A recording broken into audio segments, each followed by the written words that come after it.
все порадовались.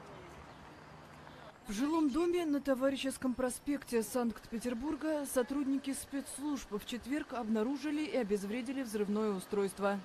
Об этом сообщил глава Невского района Константин Серов.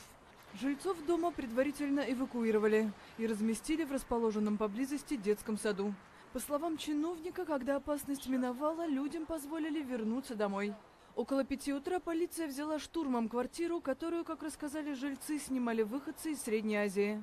По словам очевидцев, сотрудники правоохранительных органов задержали 3 мужчин. Соседи видели, как их выводили из подъезда в наручниках. У дома дежурили машины Следственного комитета и ФСБ. Российские издания со ссылкой на источники в правоохранительных органах сообщили, что в результате спецоперации на Товарищеском проспекте были задержаны сообщники Акбаржона Джалилова, которого следствие считает исполнителем взрыва в метро. По данным журналистов, в квартире были обнаружены элементы устройства, аналогичного тому, что сработало в подземке.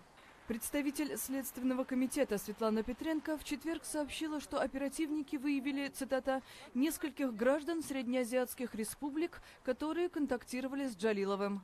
В их квартире, по словам Петренко, во время обыска обнаружили предметы, связанные с расследованием взрыва в метро.